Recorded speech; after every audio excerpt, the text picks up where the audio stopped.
Most people overthink money. What if I told you that building wealth is actually quite simple?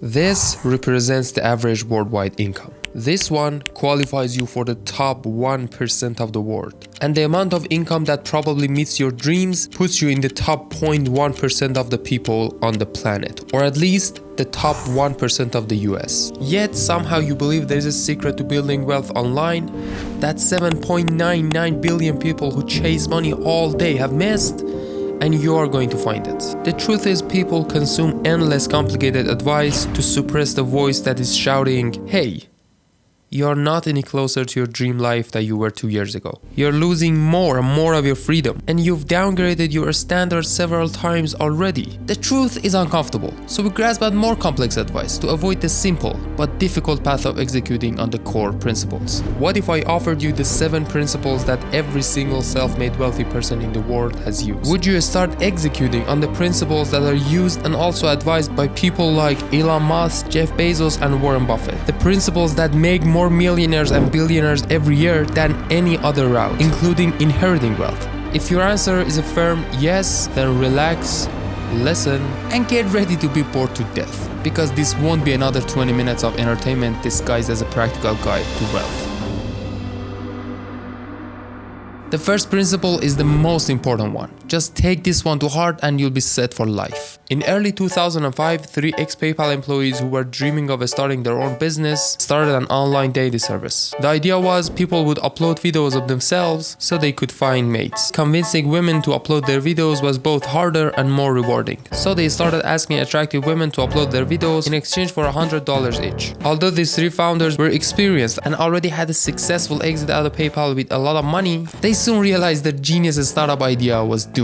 They had an exceptional video and uploading platform, but there weren't enough dating videos uploaded to the website. Devastated by this failure, they heard about the shocking event that happened during the Justin Timberlake and Janet Jackson's halftime show in Super Bowl 2004, where Justin ripped Janet Jackson's shirt in front of 150 million people who were watching live. The 3 founders immediately started looking on the internet for the 10-second clip that was taking the entire country by storm, but they couldn't find it. Then it hit them. They were focusing on the wrong thing all along.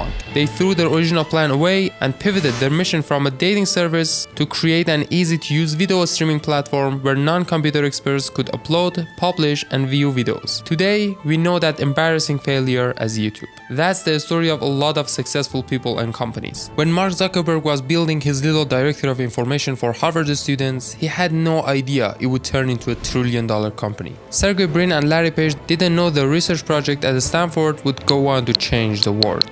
And Elon Musk thought Tesla had a 10% chance of survival at all, before becoming the most valued car company in the world. So, here's a comforting truth. Imagine you are thinking of starting the next Uber. There is not a single person or even a group of people on the entire planet who can confidently say they are going to build a $100 billion enterprise from zero. It's not that you don't know, it's that you can't know. It is in fact indeterminate. Does that mean you won't be wealthy? Absolutely not. But you can shrink this monstrous complexity of trying to plan a $100 billion enterprise to acting on the decisions inside your control that maximize your chances of success. It's like in soccer. If you want to score a goal, you better be the forward player, not the goalkeeper. And if you're not sure who exactly is the forward player when it comes to building wealth, don't worry, we'll cover those directional decisions that will overshadow most other decisions in life throughout this video. But before that, let's wrap up this section about the first principle. The question is, if we can't possibly know what is at the end of any road, how can we choose anything? That's where the first principle that all successful people use comes into play. Move in the generally right direction. The golden sentence from Paul Graham, who has mentored hundreds of successful people and companies in his career. People who move in the darkness while they are scared and unsure are the people who end up winning the prize. The amount of effective planning you can do before actually moving and hitting obstacles in the darkness is minuscule. A startup that pivots during its growth, meaning it completely throws away its original plan, is just as likely, even slightly more likely to succeed as one that sticks to the original plan. So the amount of initial planning is almost irrelevant. Now, do you think you understood the first principle? So here's a quick test. Should you work hard or smart? You probably answered hard.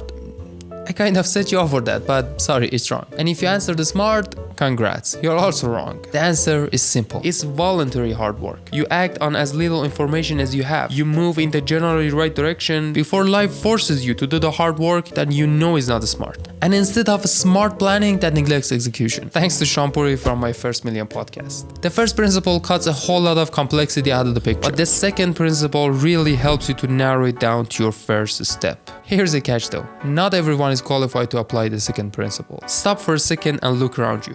Anything you see is a source of income for a group of people. Your phone, your desk, your brother's stupid face, and even your attention itself is being monetized. But for some people, everything looks like an immovable object. Like to them, this phone's design, how it was produced and shipped, is a fact of the universe. If you are one of those people, you are not yet qualified for the second principle. Don't worry, we'll come back to that. For now, let's assume you're drowned in opportunities. In the second half of 1990s, there was a large technology company with more than 15 desktop models, a bunch of portable and handheld computers, software departments, manufacturing facilities, large inventories, and national retailers. But while the entire personal electronics industry was booming, this octopus that had a leg in every part of the industry was losing money. They were close to declaring bankruptcy when a bold new CEO took charge. People were expecting the announcement of new products in an attempt to gain market share and save the company, but he did the exact opposite. He cut all the desktop models from 15 to 2, and he only kept 2 portable models as well, one for normal users and one for professionals. He started working with a British designer to make something special. And then he just slashed through everything else, from manufacturing, distributors and retailers, to appliances, software departments and inventories. And overall, shrunk the monster octopus into a spearfish. Against all odds, he turned around the giant failing company and went from losing $1 billion to turning $300 million profit a year later.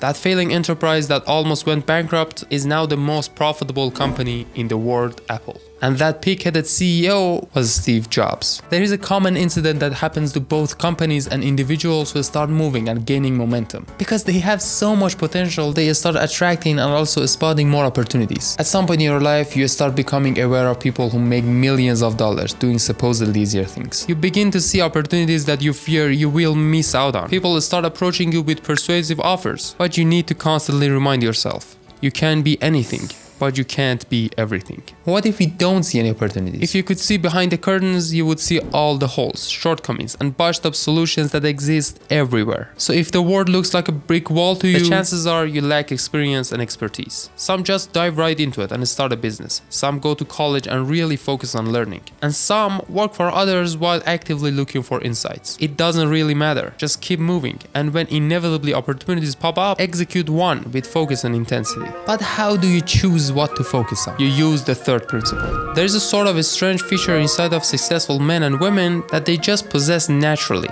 In 2017, Elon Musk answered a question at the World Government Summit with this paradoxical response. One of the biggest mistakes people generally make is wishful thinking. The man who thinks he can land on Mars, make self-driving cars and humanoid robots is lecturing us about wishful thinking. Similarly, in the 1920s and 30s, Walt Disney was extremely passionate about animation, and he believed it could become a new form of entertainment. Yet there was a guy who actually thought animations were awful, and they couldn't hold people's attention. And that guy was also Walt Disney. He was the biggest critic of animations at the time, and sort of frustrated with the animation industry. And I, not to compare myself to Elon or Walt Disney, I know my videos are awful. I know I need to add more value. I know I have an accent, and there are likely 100 other things that I'm not even aware of yet. But I'm also genuinely, naively optimistic about the future of this channel. A lot of highly successful people intuitively live inside a paradox. They maintain extreme pessimism about the present while sustaining naive optimism for the long-time future. That's generally the exact opposite for normal people.